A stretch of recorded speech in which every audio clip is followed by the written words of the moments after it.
दोस्तों नमस्कार, जय हिंद। आपका दोस्त जेपी धनखड़। और दोस्तों एक शानदार इंटरव्यू आज मैं लेके आया हूँ। एक ऐसे बेहतरीन लीडर हमारे साथ जुड़े हुए हैं जिनको सुनकर आपको लगेगा yes I can do it, मैं भी कर सकता हूँ। तो दोस्तों एक ऐसी शख्स से मैं आपको मिलवाऊंगा जिन्होंने एक बेंचमार्क सेट किया, जो आइडियल हैं, यंगेस्ट लीडर हैं। और आज पूरा इंटरव्यू रहेगा और हम उनके बारे में जानेंगे। तो आप लोग सुनने के लिए तैयार हैं? हमारे बीच में एक शानदार पर्सनैलिटी, शानदार लीडर, यंगेस्ट लीडर जिन्होंने अपने आप को प्रूव करके दिखाया, अपने सपने पूरे करने के लिए डायरेक्ट सेलिंग इंडस्ट्री में आए है, वो हमारे बीच में मिस्टर अमोल कोठलकर जी, महाराष्ट्र से। अमोल जी नमस्कार। जी सर, नमस्कार सर और जय हिंद। जय हिंद। अमोल जी आपका स्वागत है आज के इंटरव्यू में। और मुझे खुशी है आपका इंटरव्यू लेते हुए, क्योंकि आज आपसे बहुत सारे लोग प्रेरणा लेंगे। तो मैं चाहूंगा आप अपने बारे में खुद बताएं, अपना परिचय दीजिए सर प्लीज। तो सर सबसे पहले इंट्रोडक्शन मेरा नाम है दोस्तों अमोल कोथलकर और मैं महाराष्ट्र से बिलोंग करता हूँ और लगभग पिछले 1 साल से डायरेक्ट सेलिंग सिस्टम का हिस्सा हूँ। जी जी सर। बहुत बढ़िया सर। अमोल जी, और अब मैं आगे अपना सवाल बढ़ाता हूँ। मैं पूछना चाहूंगा आपसे कि आपकी जर्नी कैसी रही, नेटवर्क मार्केटिंग में जो आपने काम किया, वो जर्नी के बारे में थोड़ा सा संक्षिप्त में बताइए। ठीक है सर। कब से शुरू किया? सबसे पहले मैं बताना चाहूंगा जी जी देखिए सर, पिछले साल में मई मंथ में मेरा कॉलेज खत्म हो गया, यानी डिग्री खत्म हो गई सर। तो जून महीने में मैंने देखा, डायरेक्शन सिस्टम को मैंने समझा और एक दिन ऐसे मेरे दोस्त ने मुझे मीटिंग में लेके गए और मैंने पहली बार मेरी जो मीटिंग हुई थी वो थी सर आरसीएम कंपनी की। तो उस मीटिंग में मैंने देखा कि डायरेक्शन सिस्टम को मैंने और अच्छे समझा। मुझे लगा कि डिग्री होने के बाद मुझे जॉब नहीं करना चाहिए, मुझे एक नेटवर्क मार्केटिंग में काम करना चाहिए, क्योंकि मैंने खुद को स्टडी किया कि मैं क्या कर सकता हूँ। तो मैंने इस चीज को समझा और सीखते सीखते अभी सर आज 1.5 साल का लगभग अनुभव मेरे खुद का पर्सनली। और डायरेक्शन सिस्टम में मेरी पिछली जो कंपनी थी उसका नाम है आरसीएम कंपनी। और उसमें मैंने देखा कि जिस चीज के लिए मैं आरसीएम के लिए आया था, यानी कि सभी लोग जो आते हैं वो आते हैं सिक्योरिटी, टाइम और पैसा, है ना, मनी के लिए आते हैं सब लोग। तो मैंने ये चीज देख के मैंने इस सिस्टम में आया सर। इससे पहले मेरा कौन सी भी कंपनी में अनुभव नहीं है, ठीक है। तो मैंने यहाँ पे देखा, समझा, सीखा और जो भी मुझे अच्छी बात लगी, और यहाँ से मुझे बहुत कुछ सीखने को मौका मिला सर। मेरे अपलाइन से मैंने एमएलएम इंडस्ट्री के बारे में बहुत अच्छा सीखा, उन्होंने बहुत अच्छा मुझे मार्गदर्शन किया और यही जर्नी था सर मेरा लगभग 1.5 साल का। जी बहुत बढ़िया अमोल जी, बहुत बढ़िया। सर मैं अब जानना चाहूंगा कि आपने अपनी एक्स कंपनी को क्यों क्विट किया फिर? जी सर, क्या कारण रहे? जी सर, जैसे कि मैंने अभी आपको बताया कि आरसीएम को मैंने क्यों छोड़ा, ये सेकंड क्वेश्चन है। फिर आपने जो पहला क्वेश्चन पूछा सर कि आरसीएम क्यों ज्वाइन किया था, ये भी होता है। तो आरसीएम ज्वाइन किया था सर मैंने मनी, सिक्योरिटी, टाइम, ये 3 चीजों को देखते हुए मैं नेटवर्क मार्केटिंग में आरसीएम कंपनी में काम कर रहा था। और काम करते करते करते मुझे एक समय में ऐसा लगा, क्योंकि सर नेटवर्क मार्केटिंग के अंदर हम काम करते हैं तो कम से कम हमें 1 लाख पर मंथ की इनकम चाहिए सर, कम से कम। क्योंकि नेटवर्क मार्केटिंग में हमारे सीनियर साथी ने बहुत बार दिखाया कि 1920 में 1 रुपए से घर चलता था और उसके हिसाब से 2000 ईस्वी सन 2000 साल में लगभग 10,000 रुपए की इनकम होना जरूरी था। और आज 2020 है, 2020 में आपको घर चलाने के लिए, आपका मेंटेनेंस करने के लिए आपको तो मुझे भी लगा कि मुझे भी 1 लाख पर मंथ की इनकम चाहिए। तो वो मुझे किस लेवल पे जाने के बाद मिलेगा? तो मैंने मेरे अपलाइन से पूछा, तो मुझे वहां से सर बहुत सारे डाउट आ रहे थे। और अभी लॉकडाउन का समय था और लॉकडाउन में मैंने बहुत सारे अपलाइन को मैंने पूछा कि सर मुझे 1 लाख पर मंथ की इनकम कब आएगी। तो उससे मुझे सेटिस्फाइड आंसर नहीं मिले सर, मुझे सेटिस्फाइड आंसर नहीं मिले। तब जाकर मैंने थोड़ा यूट्यूब पे स्टडी किया, कैलकुलेशन को थोड़ा समझा। फिर मैंने आपको सर आपकी वीडियो देखे और वीडियो में मैंने देखा कि आपने कुछ वीडियो में देखा कि आपने कैलकुलेशन के बारे में वीडियो बनाया था। तो मैंने ये देखा कि मैंने खुद कैलकुलेशन सीखा सर, मैंने खुद सीखा। क्योंकि इस बार क्या रहेगा कि मैंने अपने से पूछा कि 1 लाख पर मंथ की इनकम कब आएगी। तो आपके एक वीडियो में मुझे देखा कि आपने 3 सवाल पूछे थे। मेरा आरसीएम से 3 सवाल रहेंगे कि 1 लाख पर मंथ की इनकम कब आएगी, किस लेवल पे आएगी और मेंटेन करने के बाद आएगी। और हम प्लान देते समय क्या बोलते हैं कि हम 45% पैसा कमीशन देते हैं। तो मैंने पूछा कि आरसीएम कंपनी में 45% पैसा कब मिलता है, किस लेवल पे जाने के बाद मिलता है। तो मुझे भी उसमें डाउट आ रहा था सर कहीं ना कहीं। और मैंने थर्ड देखा कि आपने बताया कि अपलाइन की 6 महीने की इनकम स्टेटमेंट आप देखिए, तो मुझे दिखाई नहीं गया सर। तो मुझे लगा कहना कि इसमें यार डाउट है, क्योंकि अगर मुझे खुद डाउट है तो मैं काम नहीं कर पाऊंगा आगे। यानी कि यस, आपके जो 3 सवाल है ये आपके ही नहीं है सर, ये पूरे नेटवर्क मार्केटिंग के आरसीएम के जो भी बंदे कर रहे हैं उनका, उनकी सवाल है सर, ये आपके खुद के नहीं है। तो मैंने बिल्कुल मेरे सही। अपलाइन को पूछे सर, मुझे वहां से डाउट आ रहा था कि यार कुछ ना कुछ तो गलत है।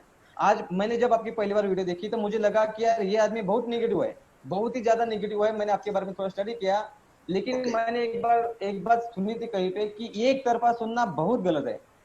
ठीक है। सही है। तो मैंने कहा कि जेपी धनखड़ सर मेरे मेरे कुछ रिलेटिव नहीं है, ना ही मेरे अपने कुछ रिलेटिव है मेरे। यानी कि जी, जैसे कि आप अपनी जगह पे सही हो, वो अपनी जगह पे सही है, लेकिन डिसीजन तो मुझे लेना पड़ेगा सर, लाइफ तो मेरी है। तो डिसीजन मैंने यस, लिया कि मैं खुद कैलकुलेशन के बारे में स्टडी करूंगा।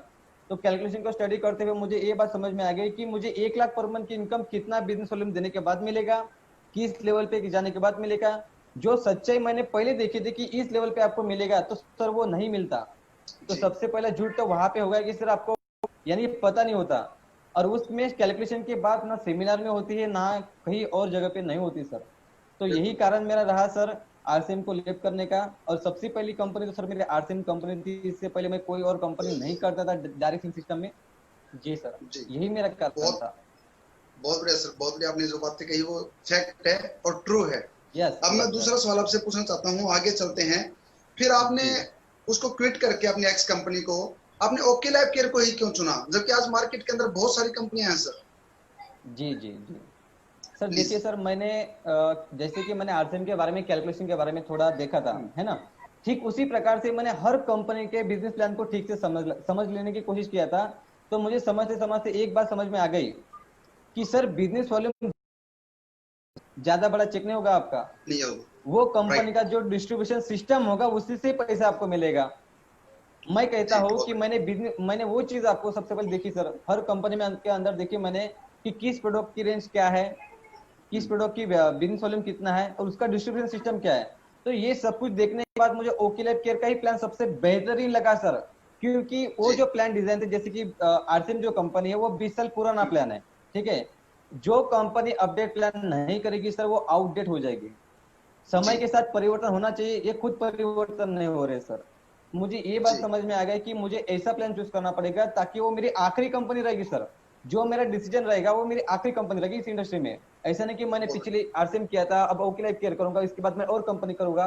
तो ये मेरा मेन पर्पस नहीं है सर। मेरा मेन पर्पस यही है कि मैं एक ही कंपनी में काम करूं और उस कंपनी में तन मन धन जी जान लगा के काम करूं सर। तो मैंने ओके लाइफ केयर को देखा, डिस्ट्रीब्यूशन सिस्टम देखा, प्रोफाइल देखा और पे आउट भी देखा सर। और सबसे बड़ी अच्छी बात की इसके प्रोडक्ट, प्रोडक्ट के यस, अंदर यस, जैसे कि मैंने सर आपको बताऊं कि ये कंपनी चूज करने से पहले मैंने इस पे 1 महीना स्टडी किया, पूरा 1 महीना लगाया सर। और पूरा ओके, 1 महीना स्टडी करने के बाद जो मेरे हाथ में मिला, मैंने आपको एक दिन पूछा कि सर ओके लाइफ केयर का प्लान तो बहुत शानदार है, बहुत बढ़िया है, लेकिन आने वाले समय के बाद क्या ये प्लान चेंज होगा तो हमारे लिए और दिक्कत की बात है। तो आपका जो मुझे आंसर मिला उस आंसर में बहुत इंस्पायर हुआ सर मैं। आपने जो आंसर दिया कि सर जी, समय के साथ परिवर्तन होना बहुत जरूरी है, जैसी सिचुएशन होगी वैसा प्लान रहेगा सर। क्योंकि जो हमारे कंपनी के जो ओनर है वो डीके सारंग सर, वो एक खुद नेटवर्कर है। उनको पता जी, है कि एक आम नेटवर्कर को क्या सही है और क्या क्या गलत है, उनको पता होता है। जी, जी। तो मुझे यही बात बहुत अच्छी बढ़िया लगी सर, सर। इसका डिस्ट्रीब्यूशन सिस्टम अच्छा लगा। और ये आने वाले समय में जैसी सिचुएशन होगी उसका प्लान वैसे ही रहेगा सर। तो ये बहुत बहुत बढ़िया बढ़िया बात है सर, आने वाले समय में परिवर्तन संसार का नियम है, तो ये भी कंपनी करेगी सर। जी सर, ग्रेट सर। और लास्ट में मैं एक बात पूछना चाहूंगा, जो आज आपके व्यूअर्स जो हमें देख रहे हैं या सुन रहे हैं, उन सभी लीडर्स के लिए जो अदर कंपनी में काम कर रहे हैं, उनके लिए जी आपका क्या सर। संदेश रहेगा आज की वीडियो का? प्लीज, देखिए क्या संदेश देना देखिए चाहोगे अपने नेटवर्कर्स भाइयों को? जी सर, देखिए सर मैं एक भावना रखता हूँ सभी नेटवर्क मार्केटिंग के लीडर लोगों को, मैं सभी को मानता भी हूँ। और क्योंकि सर नेटवर्क मार्केटिंग में हर बंदा काम करता है अपने पैसों के लिए, और वो जी, मेहनत भी करता है सर। मैंने देखा है कि आरसीएम की लीडर बहुत सारी मेहनत करती है सर, उनकी मेहनत में कमी नहीं है सर। मैंने ना ही आज नहीं, तक आरसीएम के बारे में बुरा कहा, मैं ना ही आरसीएम के लीडर को बुरा कहा, मैं ना ही जी, आरसीएम के प्रोडक्ट के बारे में बुरा कहा। लेकिन सही, आउटडेट होनी होगा ही होगा सर। ठीक है। तो बात अगर आपने किया कि व्यूअर्स को क्या मैसेज देना है, तो मैं मैसेज की बात करूंगा सर। क्योंकि समय के साथ परिवर्तन होना चाहिए। जिस कंपनी में आप काम कर रहे हो तो अगर समय के साथ परिवर्तन नहीं हो रही है, अगर कंपनी में कंपनी नंबर वन है आपकी, क्या आप कंपनी नंबर वन होने से क्या आप नंबर वन होगे? बिल्कुल नहीं सर। ठीक है, नहीं। आपको मैसेज यही देना चाहूंगा सर कि आपको खुद डिसीजन लेना है। ओके। सही क्या है गलत क्या है वो चीज आपको खुद समझना पड़ेगा। मैं मैसेज तो यही दूंगा सर कि एक तरफा सुनना बहुत गलत है। मुझे आप बहुत सारे वीडियो देखते होंगे जेपी धनखड़ सर के, आप मैंने देखा है कि स्टार्टिंग में जनवरी महीने की वीडियो में आपके सर, आपकी वीडियो के अंदर मैंने भी नेगेटिव कमेंट किए थे, कभी कभी मैंने आपको अच्छा। भी कुछ भला बुला कहा था, लेकिन एक तरफा सुनना बहुत गलत है सर। आप मेरे दुश्मन नहीं हो, आपकी नो। जो बातें उन्होंने मुझे इंस्पायर किया, कहीं ना कहीं उसमें सच्चाई है सर। और सच्चाई का सामना आपने डिसीजन करेंगे, हम खुद करेंगे सर। अपलाइन झूठ बोल सकती है, क्रॉस लाइन झूठ बोल सकती है, मैं खुद झूठ बोल सकती हूँ, लेकिन कैलकुलेशन कभी गलत नहीं होगी। और मैसेज की अगर बात करें सर, ओके लाइफ केयर का प्लान एक बार देखिए, इसको ठीक से समझिए। आप जितनी उसकी कमियां निकालेंगे सर, आप उतने उसके फैन हो जाएंगे ओके लाइफ केयर के प्लान के बारे में। तो आप इसका स्टडी कीजिए। हो सकता है आप किसी और कंपनी में हो और वहां पे स्टेबल हो, और आपको लगता है कि यार इसके यहाँ जिस लेवल पे मैं हूँ और उस लेवल पे मुझे इतना पैसा नहीं आ रहा है, तो आप उस कंपनी को लेफ्ट कर सकते हैं सर। ठीक है, और क्यों लेफ्ट करना चाहिए तो आपको भी पता है कि अगर आपको पेमेंट नहीं मिल रहा है आपके हिसाब से, अगर आपकी ड्रीम बहुत बढ़िया है, तो आपको सर जी। ओके लाइफ केयर ज्वाइन करना ही करना है। इसका प्रोडक्ट देखिए, प्रोफाइल देखिए, और उसके बाद आपको इसका पे आउट देखिए, हर चीज में बढ़िया है सर। तो यही मैं मैसेज देना चाहूंगा सर कि एक तरफा सुनना बहुत गलत है, डिसीजन पावर आपका होना चाहिए, क्योंकि लाइफ आपकी है, जर्नी आपकी है, आपके ड्रीम है, सब कुछ आपका परिवार आपको आपके हिसाब से चलेगा। तो डिसीजन भी आपका होना चाहिए, ना ही अपलाइन का, ना ही क्रॉस लाइन का, ना ही वो दुश्मन का आपका, वो आपका डिसीजन आपका खुद का होना चाहिए सर। यही मेरा मैसेज था। बहुत बढ़िया सर, बहुत बढ़िया आपने मैसेज दिया। तो दोस्तों ये थे जो आज की स्पीच रही है, जो हमारे विजिटिंग लीडर थे आज के, जिनका इंट्रो हमने लिया, अमोल कोटरकर जी, जिन्होंने बहुत अच्छा अपनी जर्नी के बारे में बताया। और दोस्तों अब मैं आपको बताना चाहूंगा, एक बार ओके लाइफ केयर का प्लान जरूर देखिए, और पूरे इंडिया के अंदर फुल सपोर्ट के लिए आप हमारी टीम के साथ ज्वाइन हो सकते हैं। तो दोस्तों